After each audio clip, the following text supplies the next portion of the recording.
இதான் நிற்கிது நம்மளோட பைக். அனைவருக்கும் வணக்கம். எல்லோரும் எப்படி இருக்கீங்க? நல்லா இருக்கீங்கன்னு நம்புகிறேன்.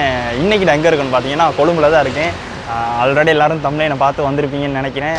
என்ன விஷயம் அப்படின்னு உங்களுக்கு எல்லாத்துக்கும் தெரிஞ்சிருக்கும். எஸ், நம்மளோட பைக் கொழும்புக்கு ஒரு மாதிரி வந்துருச்சு. நான் ஆல்ரெடி போன வ்ளாக்லேயே சொல்லியிருப்பேன், பைக்கை வந்து போட்டிருக்கேன், அங்கேருந்து கொழும்புக்கு வரத்துக்கு போட்டிருக்கேன் அப்படின்னு சொல்லி. டிரான்ஸ்போர்ட் லொரி ஒன்று வந்துச்சு நம்ம ஊரில், அதாவது முன்றாலேருந்து பதுளைக்கு வந்துச்சு. ஸோ அந்த லொரியில் போட்டு விட்டேன். பைக் ஒரு மாதிரி வந்துருச்சு. நைட்டு வரும்போது ஒரு 7 மணி 8 மணி இருக்கும். நேற்று நைட் தான் வந்துச்சு. ஸோ நான் வந்து அன்றைக்கி செம்ம பிஸியாக இருந்தனால எனக்கு போய்ட்டு வண்டி எடுக்கலாம் போயிடுச்சு. நைட்டு கொஞ்சம் ஆஃபீஸில் கொஞ்சம் வேலைங்களாக இருந்துச்சு, வரத்துக்கு லேட் ஆகிடுச்சு. அப்போ ஒரு ஃப்ரெண்ட் ஒருத்தர்கிட்ட சொல்லி போய்ட்டு பைக் எடுத்துகிட்டு வர முடியுமா அப்படின்னு கேட்டேன். ஓகே எடுத்துகிட்டு வரேன் அப்படின்னு சொல்லி அவர் எடுத்துகிட்டு வந்துட்டார். அதான் அதை வந்து வ்ளாகாக பண்ணி போட முடியல, ஒன்றும் யோசிக்காங்க. இப்போ நம்ம எங்கே இருக்கணும்னு பார்த்தீங்கன்னா, நம்ம பைக்கு எமிஷன் டெஸ்ட் எடுக்க தான் வந்திருக்கோம். பைக்கில் வந்து எமிஷன் டெஸ்ட் வந்து எக்ஸ்பைர் ஆகிடுச்சு. ஸோ புதுசாக போய்ட்டு எடுப்போம் அப்படின்னு சொல்லி வந்தேன். பயந்து வந்தேன், பாஸ் ஆயிருமா ஃபெயில் ஆயிருமான்னு சொல்லி. ஏன்னா 2005 பைக்கு சில வேலை எப்படியுமே ஃபெயில் ஆகும் அப்படிங்கிற ஒரு நம்பிக்கையில் தான் வந்தேன். ஆனால் எக்ஸாமில் பாஸ் பண்ணால் கூட இவ்வளோ சந்தோஷமாக இருக்காது. ஏன்னா நம்ம பைக் வந்து எமிஷன் டெஸ்ட்டில் பாஸ் பண்ணிருச்சு. அதுதான் ரொம்ப சந்தோஷமாக இருக்குது. அப்படியே நம்ம பைக்கை வியூவை காட்டுறேன் பாருங்கள் எப்படி இருக்குன்ட்டு. Tick tock, tick tock, tick tock.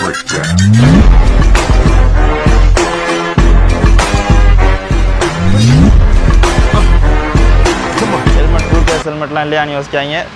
இன்னும் ஃபுல் பேஸ் ஹெல்மெட் வாங்கலை, இதுக்கு பிறகு தான் வாங்கணும். நானும் பைக் வந்ததோட ஓகே இனிமேல் சூப்பராக ரோட்டில் ஓட்டிட்டு போனால் ஒன்றும் பிரச்சனை இல்லை அப்படின்னு சொல்லி தான் யோசித்தேன். ஆனால் அப்புறம் தான் லைசன்ஸ்லாம் எடுத்து செக் பண்ணி பார்ப்போம் அப்படின்னு சொல்லி லைசன்ஸ் செக் பண்ணி பார்க்குறேன். எமிஷன் டெஸ்ட் முடிஞ்சிருச்சு. ஓகே போய்ட்டு புதுசாகவே ரினியூ பண்ணிட்டு வந்துடுவோம் அப்படின்னு சொல்லி இன்றைக்கி நான் வந்து எங்கே இருக்கேன்னு பார்த்தீங்கன்னா, இது பத்திரமுல்லையில் தான் நான் இருக்கேன். பத்திரமுல்லையில் தான் இன்றைக்கி எமிஷன் டெஸ்ட் எடுக்கிறோம். பார்த்தீங்கன்னா நம்மளோட பைக் தான் அதான் நிற்கிது. நானும் ஃபெயில் ஆயிருமோன்னு நினச்சி தான் வந்தேன். நல்ல வேலை ஒரு மாதிரி பாஸ் பண்ணிடுச்சு. எக்ஸாமில் பாஸ் பண்ணால் கூட இவ்வளோ பெரிய சந்தோஷமாக இருக்காது. எமிஷன் டெஸ்ட்டில் பைக் பாஸ் பண்ணிடுச்சு. பைக்கு வந்ததுக்கு பிறகு காலையிலே வெள்ளனா நான் 6 மணிக்கெல்லாம் எழும்பவே மாட்டேன். பைக் வந்த சந்தோஷத்தில் 6 மணிக்கெல்லாம் எழும்பி பைக்கை ஃபுல்லாக கழுவி அதுக்கப்புறம் தான் எடுத்துக்கிட்டே வந்தேன். அந்த கிளிப் இருக்குது, நான் அட்டாச் பண்ணுறேன், அதை பார்த்துட்டு வந்துடுங்க.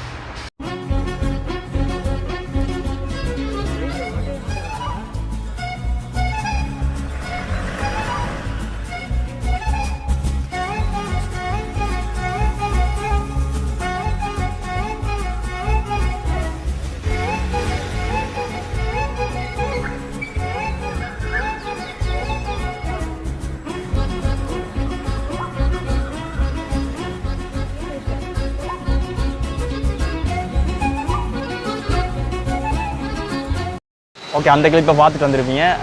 ரொம்ப சந்தோஷமாக இருக்குது. பைக் ஒரு மாதிரி கொழும்புக்கு வந்துருச்சு. மொதல் வாட்டி கொழும்பில் இவ்வளோ டிராஃபிக்கில் பைக் ஓட்டுறது ஒரு புது அனுபவமாக இருக்குது. அதுவும் கொஞ்சம் பயமாகவும் இருக்குது. ஏன்னா எனக்கு ரூட்டு பெருசாக தெரியாது. சிக்னல் அதெல்லாம் கொஞ்சம் ஓகே, ஆனாலும் எந்த பக்கம் சிக்னல் இருக்குது அப்படிங்கிறது கொஞ்சம் டவுட்டாக தான் இருக்குது. அதனால தான் பைக்குக்கு மொபைல் ஹோல்டர் ஒன்று வாங்கி அடிச்சிருக்கேன். லொக்கேஷனை போட்டோன்னா சர்ன்னு போக தான் இருக்குது. அப்படி தான் அங்கேருந்து லொக்கேஷன் போட்டு தான் வந்தேன். இதுக்கு பிறகு ஃபுல்லாகவே சிட்டி ரைடாக தான் இருக்கும். நம்ம சேனல் யாராச்சும் புதுசாக வந்தீங்க மறக்காம சப்ஸ்கிரைப் பண்ணி பக்கத்தில் இருக்க பெல் ஐக்கானை கிளிக் பண்ணி வச்சுக்கோங்க. அப்போ தான் நம்ம போகிற டக்கு நோட்டிஃபிகேஷன் வரும். ஓகே ஸ்குவாட், இப்போ தான் கொஞ்சமாக ஓனாக அச்சீவ் பண்ணிட்டு வர்றோன்னு சொல்லலாம். இதுக்கப்புறம் சூப்பரான வீடியோஸாக வரும். தொடர்ந்து நம்ம சேனலுக்கு சப்போர்ட் பண்ணிக்கிறேங்க. ஓகே ஸ்குவாட், இந்த வீடியோ நான் இதோட எண்ட் பண்ணிக்கிறேன்.